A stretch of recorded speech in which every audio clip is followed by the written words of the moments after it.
sommes devant notre cimetière, le cimetière de Talleyrand qui a été, quand le cimetière du monument aux morts a été délocalisé, c'est sur ce grand terrain qu'il a été, qu'il est venu. Voilà, nous avons un cimetière avec des cyprès remarquables qui déterminent bien tous les carrés. Et puis, vous verrez que les riches familles de Talleyrand avaient des monuments un petit peu plus importants que les familles plus modestes. Actuellement, nous sommes en train, la municipalité précédente avait commencé et celle actuelle est en train de faire le recensement de toutes ces tombes qui sont certaines en déshérence pour récupérer de la place dans le cimetière. Il a été agrandi il y a déjà quelques années, mais il commence déjà à être bien occupé. Voilà. Nous avons, le précédent mandat a fait un columbarium qui lui aussi commence à être bien occupé. Nous allons jeter un coup d'œil dans ce cimetière. Vous avez donc là les carrés qui sont bien déterminés et bien balisés. C'est Joël Olive ainsi que Michel Colomine, Jacques Cotte et moi-même qui avons pris la peine au début de bien le marquer, car il n'existait aucun plan de ce cimetière. Alors, vous allez peut-être remarquer certains drapeaux. Nous avons tenu à honorer les poilus qui sont revenus de la guerre de 14-18 et nous avons tenu à les honorer en mettant un drapeau et tous les 11 novembre nous venons au cimetière penser, voilà. Malheureusement récemment nous avons eu des personnalités du village qui nous ont quittés. C'est très triste. Vous avez juste en face les caveaux des grandes familles du village. Vous les avez en périphérie du cimetière. Ce sont des caveaux qui sont en perpétuelle concession perpétuelle. Ici, nous nous trouvons dans l'agrandissement du cimetière avec un alignement parfait des caveaux. La tombe en mémoire de Kyoto, qui est mort à la guerre de 14. Il a été dans les premiers morts disparus, je crois. Et c'était un fils unique. Et sa famille lui a fait élever ce monument. Et voilà, enfant, nous venions toujours comme ça passer devant Kyoto, qui est un monument assez remarquable pour notre petite commune. À côté, nous avons une plaque qui est la commémoration du centenaire 14-18 que nous avons commémoré. Et cette plaque, voilà, témoigne de ce travail que nous avons fait avec la municipalité, avec le patrimoine, avec les enfants des écoles, parce que nous avons aussi un peu à l'extérieur du village la tombe de Vaquier, qui est une tombe où ce soldat, la famille a tenu à ce qu'il soit sur ces terres. Et là aussi, nous avons commémoré sa mémoire. Alors ici, nous sommes devant la pompe à essence de Jules et Margot Castan. Là, c'est un vestige d'une époque du village. Cette pompe à essence a été longtemps la seule sur cette route 613 jusqu'à quasiment Louisac.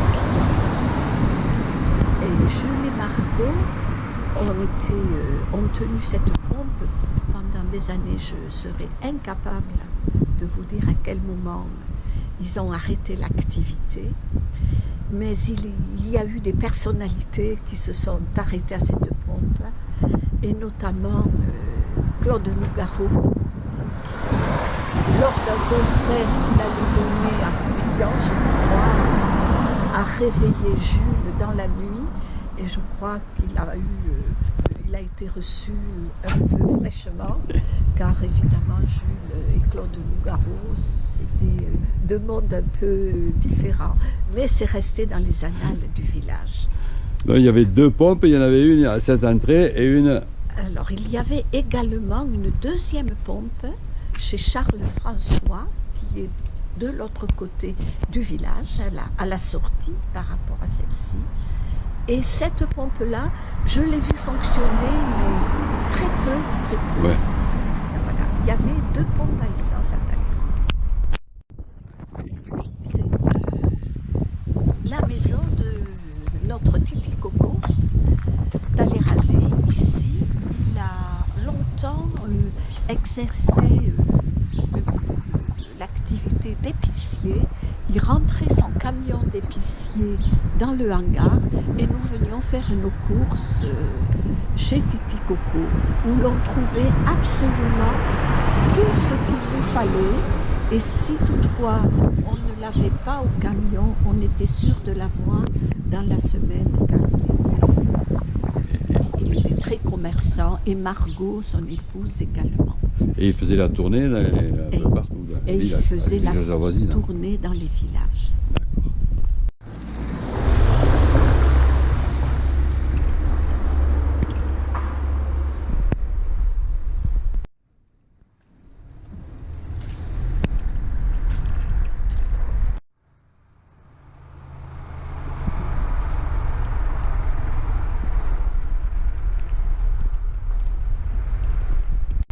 Voilà, nous sommes devant ce qui ont été les douches municipales, qui actuellement est une salle polyvalente.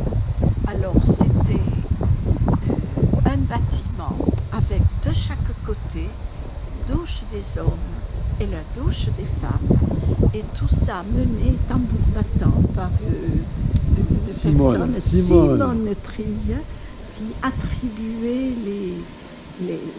les douches à celui qui arrivait chaque fois au fur et à mesure. Et ça marchait tous les jours ou c'était une fois par semaine? Non, c'était une fois par semaine. Moi je venais le samedi, ouais. Nous, c'était le samedi. Voilà.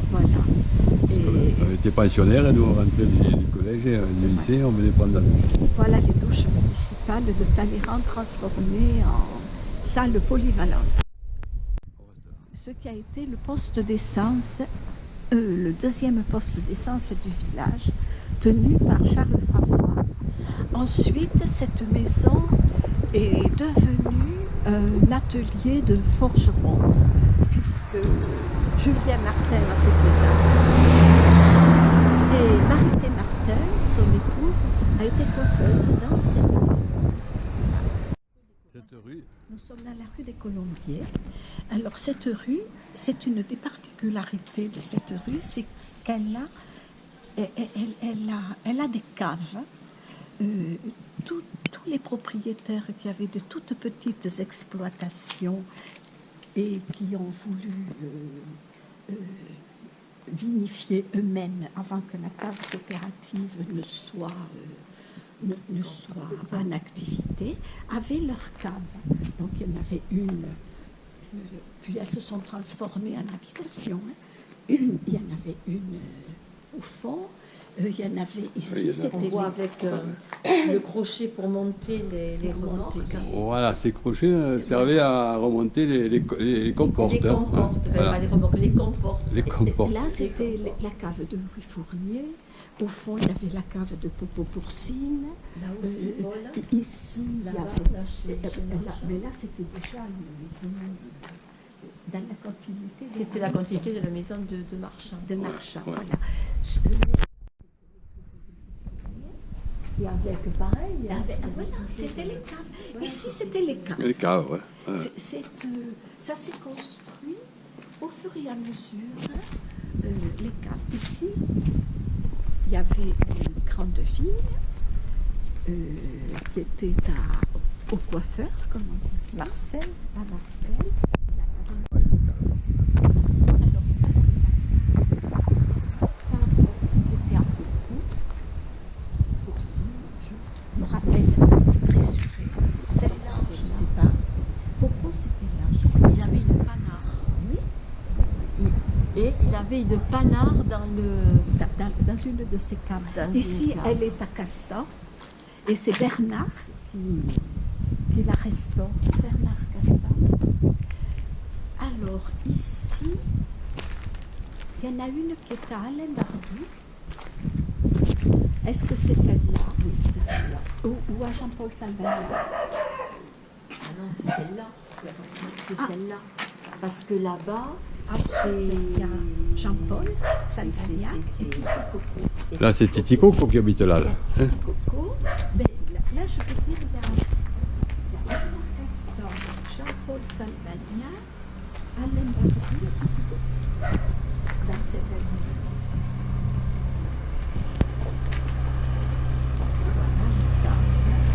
Avec aussi. Et alors, c'est la rue des Colombaises, ils auraient pu l'appeler la rue des caves.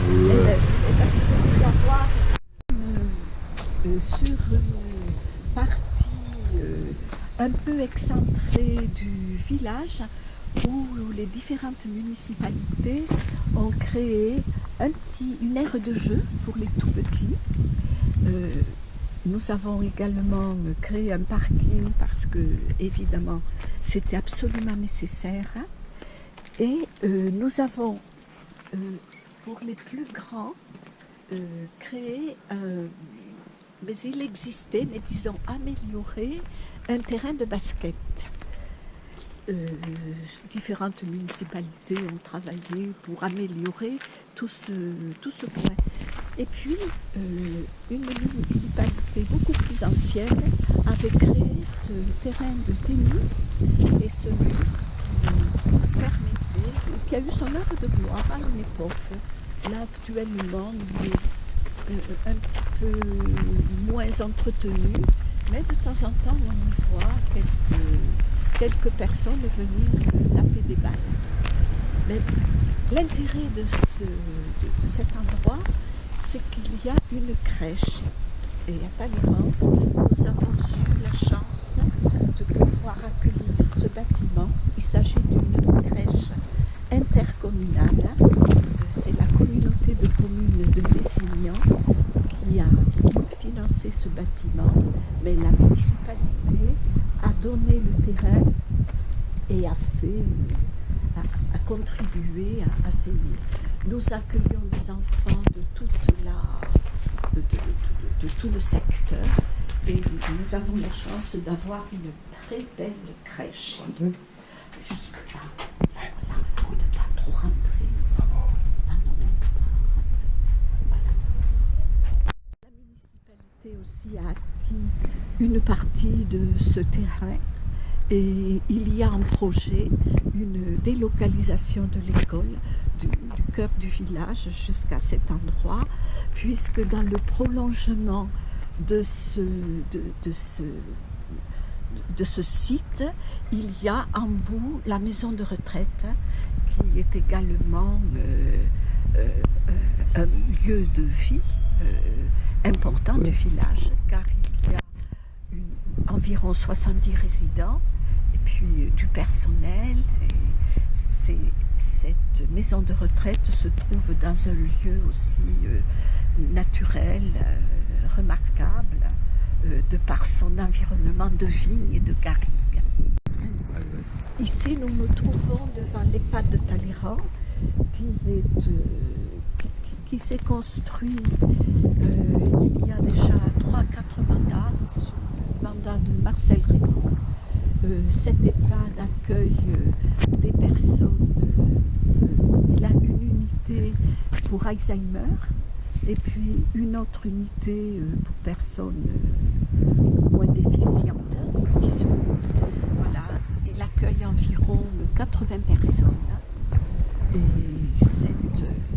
cette EHPAD se trouve sur un terrain que la municipalité a donné à cette association pour la construction de ce bâtiment. Et ça a créé des emplois.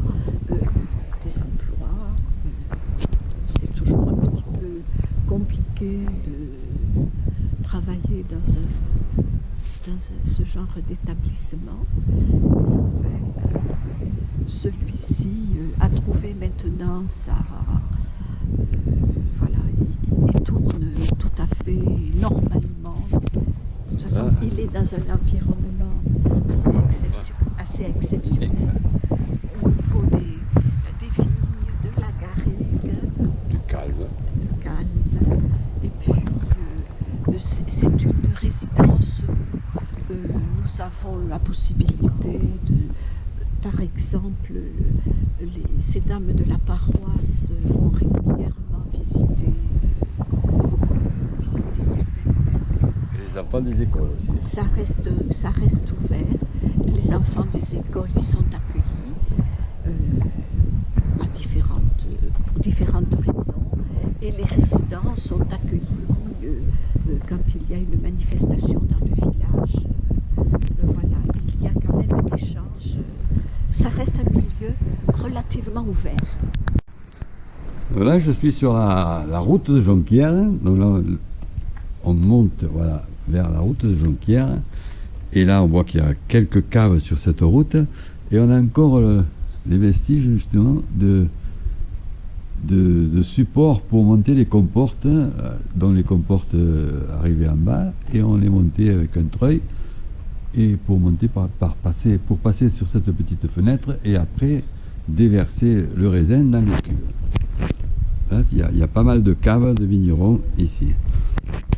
Donc là, on est sur la maison de Monsieur Plat, qui était un plombier, le plombier de Talleyrand, et qui est maintenant à la retraite.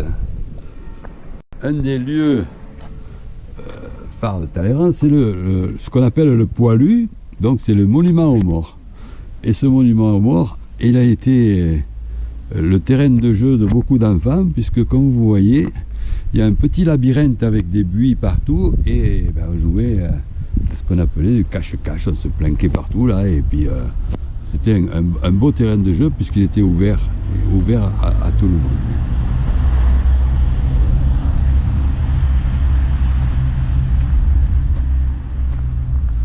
Donc comme toutes les communes de France et de Navarre, donc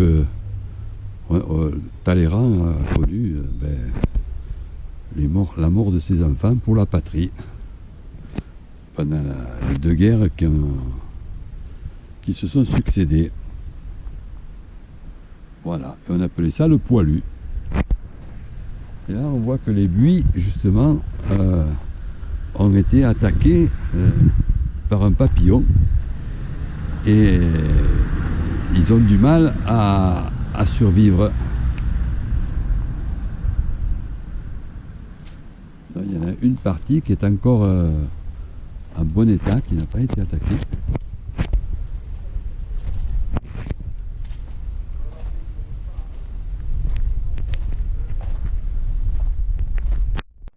Et tous les 14 juillet, évidemment, nous avons une cérémonie avec tous les enfants des écoles qui viennent se recueillir sur ce terrain, et qui était aussi, avant d'être le poilu, c'était le cimetière de Talleyrand.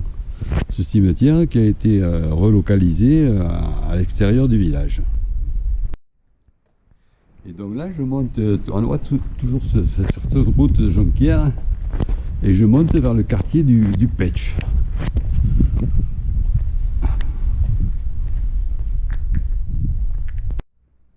Là, on a un embranchement vers le chemin des Moulins à Vent et le sentier des trufficulteurs, donc qui fait environ 5 km et qui passe sur toutes les truffières de Talleyrand, ou presque toutes. Alors ici, nous sommes sur le chemin de réservoir. Alors pourquoi le réservoir? Parce que ce bâtiment que vous voyez, donc en dessous, il y a le réservoir d'eau potable de Talleyrand qui alimente en eau potable le village. Et donc cette eau potable, elle vient d'une source qui se trouve à quelques kilomètres d'ici, à Fourques. Et donc ici, nous manquons jamais d'eau, pratiquement jamais d'eau dans le village, car cette source donne de l'eau abondante et en toute saison, même en ce moment où on est en période de sécheresse, eh bien, on ne manque pas d'eau dans le village. Et donc en dessous, là, on est au-dessus de... Là, tout le réservoir est sous cet espace de terre, donc il est enterré là-dessous. Et alors là, nous avons au-dessus de ce réservoir, il y a un taureau. Dans ce taureau, à Talleyrand, il y avait une des festivités phares, c'était la feria qui a duré une dizaine d'années. Et ce taureau a été amené par une association du nord de la France qui s'appelle les Falampins, donc qui venait chaque année à Talleyrand pour entretenir, le patrimoine, notamment la chapelle de Notre-Dame qui se trouve au milieu des vignes un peu plus loin. Et une année, ils ont ramené ce taureau pour la feria, voilà. Et ils ont ramené ça du nord de la France sur un camion. Et voilà. Et donc il est resté là et il est emblématique maintenant. Et puis il rappelle cette feria qui a disparu maintenant depuis quelques années. Une nouvelle activité qui s'est créée à Talleyrand depuis quelques années avec le tourisme, en fait, il y avait beaucoup de maisons qui étaient abandonnées, elles ont été restaurées et on fait des gîtes de France qui accueillent des touristes pendant la belle saison. Voilà, là vous en avez un qui appartient à monsieur Mazard, si je ne me trompe pas. Là je suis au Pêche et ce bâtiment était une bergerie où monsieur Noé, qui était négociant, un maquignon, donc mettait ses moutons quand il les avait achetés, il les mettait là et puis il allait les revendre. Monsieur Noé, donc, auquel son fils a succédé, Bernard, et qui a pris la succession, et maintenant ce métier de maquignon, il n'existe plus à Talleyrand. Je suis au moulin à vent de Talleyrand, et donc je suis avec le maître des lieux, monsieur Michel Colomine. Voilà. Et alors, explique-nous un petit la vie de ce moulin à vent. Alors ce moulin à vent, comme il est expliqué là-dedans, il servait à faire de la chaux, de faire des matériaux de construction en fait. Les enduits sur les maisons, c'était fait à partir de ces matériaux-là. Puis quand la mode est passée, alors autrefois c'était bien, c'est que les riches couvraient les pierres. Et en fait maintenant, les riches, ils rendent les pierres apparentes. C'est du boulot pour les rendre apparentes. Alors qu'avant, les cacher, c'était un signe de richesse. Alors qu'avant, tout était en pierre, quoi. Donc tu vois, même les tours, c'était couvert et puis là, ça n'est plus. Donc il est construit comment? Il y a une maison centrale là et voilà. 2 tours. Alors il y a une petite maison au milieu et 2 tours qui fabriquaient qui broyaient avec ces meules là. D'accord. Ça servait à broyer les matériaux, le calcaire, et après ça partait au four, au chaud, et puis on faisait la chaux. Ouais. Et au milieu, il y avait une petite maison. Puis, quand ce système ça a vécu et n'était plus utilisé, évidemment le moulin s'est arrêté. Donc je suppose qu'à l'époque, je n'ai pas connu ça, ni les grands-parents m'ont pas raconté, mais ils ont dit ça a disparu. Et la première chose qui disparaît avec les moulins, tu vois, c'est le toit. Parce que le toit il est en bois. Là, on ne voit que la partie fixe, la partie dure, en pierre. Ouais. Toute la partie qui faisait le moulin, elle n'est plus là. D'accord. Elle était aussi grande, aussi grande que ça. Aussi, ouais, tu as fait un peu plus haut, mais ouais. Donc tous les moulins que tu vois dans la région, ils sont comme ça. En fait, c'est parce que toute la partie bois, elle a été enlevée, elle a été brûlée, on savait à faire autre chose, et tous les ailes et tout ça, tout est parti. Et donc encore dans celui-là, tu ne l'as pas vu, et je n'ai pas pu te le montrer, mais j'avais encore une poutre horizontale, une grosse poutre horizontale. Mais elle était bouffée depuis des centaines d'années. Donc, il ne reste plus que ça. Sur ces 2 tours, ils ont foutu un toit sur la première, Ouais. pas sur la seconde, mais sur la première, parce qu'avant le berger donc a occupé la maison Donc, centrale. voilà, après Après le moulin, l'utilisation du moulin, Et- la petite maison s'est agrandie pour faire des bergeries, une bergerie. d'accord. Et ça, c'est Narcisse Et ça, c'est Narcisse qui est venu, qui a occupé. Alors, est-ce que c'est lui, Costabella. Hein? est-ce que c'est lui, voilà, est-ce que c'est lui qui a fait la bergerie? Je ne sais pas. Je sais que lui avait la bergerie, c'est lui qui avait les agneaux, tout ça, il promenait tous les troupeaux du village, et il était là au milieu. Et donc, quand Narcisse est parti, Serge n'a pas voulu habiter là, ils ont voulu habiter en bas, et ils l'ont laissé comme ça. Elle servait juste de maison de vendangeur. Et moi, quand je suis revenu de Paris, je me suis dit, mais c'est nettement plus beau là que dans le village. Oh, c'est- Je domine tout, je suis à mot. J'ai passé ma vie au bord de la Seine avec les crues, là je suis tranquille. Ah, Michel, c'est l'exemple même d'un Talleyrandais qui est parti et qui est revenu quoi, voilà, à la retraite pour participer à la vie du village aussi, parce que tu as été conseiller municipal. Ouais, Hein. j'étais adjoint au maire, Voilà. chargé de la partie travaux, tout ça, de la remise en état des réseaux. Donc moi quand je suis revenu, la bergerie, je l'ai transformée en maison. Donc tout ça c'est une maison. Voilà, on va jeter un coup d'œil de loin là. Voilà, là on va mieux la voir. Voilà. Voilà, Donc moi ce que j'ai fait, j'ai on voit sorti bien. tout l'enduit, d'accord, D'accord. pour ramener la pierre. Pour qu'il y avait ramener dessus. la pierre. Ouais. Attends, regarde. Hop. Tu vois, Ouais. ce que je te disais, c'est qu'avant on mettait de l'enduit pour Ouais, faire ouais. riche, alors que maintenant Et c'est là, plus de la pierre, c'est quoi. plus joli, c'est sûr. quoi. Donc, ces Donc- pierres, tu as enlevé. J'ai fait qu'enlever l'enduit, comme Ouais, tu vois là-bas, qui ouais, reste ouais, encore un peu. ouais. J'ai fait qu'enlever l'enduit, puis j'ai refait les Tiens, joints. oui, évidemment. évidemment. Ouais. Tout est parti avec. Ouais. Tu vois, celle-là, il reste comme ça, mais je la reprendrai aussi. Pour... Ouais, mais elle est bien comme ça. Ouais, hein. ouais. Et donc là-bas, il avait mis un toit, parce que ça lui servait de grange à fourrage. Tu Ouais. vois, pour les brebis, tout Ouais. ça, pour le foin, pour les animaux, il le mettait là-dedans. Donc quand ça a été fini, ça aussi, qu'il n'y a plus eu les animaux et tout, la bergerie, c'est devenu la boîte où jouaient tes petites filles, non, tes petites filles. Non, t'es une petite nièce. Nièce, ouais. Voilà. Les filles Ouais, d'Angeline venaient ouais. là jouer, faire les booms et tout là-dedans. Ah bon? Eh ouais, c'était la boîte à boom de La Talleyrand, boîte à boum de Talleyrand. ces années-là. Là, elle est couverte, là. Là, C'est elle toi est qui l'as couverte. couverte Non, non, avec c'est des... pas moi qui l'ai couverte. C'était couvert justement pour garder le fourrage dedans. D'accord, c'était couverte Moi, avec j'ai des cris, là. j'ai retapé dedans le plancher, tout Ouais. ça, parce que c'était foutu et tout, j'ai tout remis en état. Mais si tu veux, elle est comme ça. Et moi, ce que je vais faire de celle-là, c'est la même chose. D'accord, Sauf qu'au lieu de mettre des tuiles sur le toit, je mettrai du photovoltaïque. d'accord. D'accord. Voilà, tu vois ce que j'ai retapé. Ouais, ouais, c'est bien. Alors j'ai Ouais, mis c'est chouette. des gravures, c'est Maya, ça. Tu vois.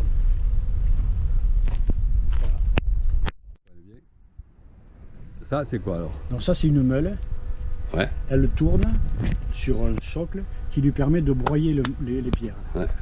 Ça pèse plusieurs tonnes. Ouais, mais c'est sûr. Alors ce qu'il y a, c'est que ces pierres, tu vois, elles s'abîment. Elles sont vraiment abîmées, elles Ouais.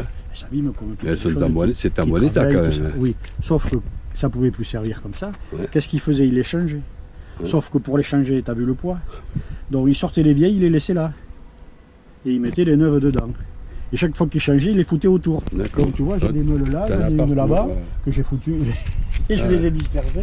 Tu vois, et il y a l'autre là-bas. Là, il y en a aussi, là-bas. il y en a une autre contre le mur, il y en a deux autres contre le mur. D'accord. Et quand j'ai commencé les travaux sur l'autre tour, putain, je te dis pas, j'en avais une sur le sol. Alors il a fallu au tracteur.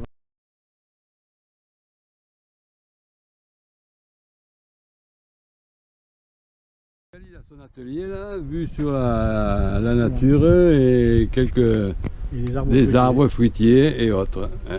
Et il travaille sur son atelier. Voilà. Il est tranquille, avec sa vigne, tiens. Ouais, j'ai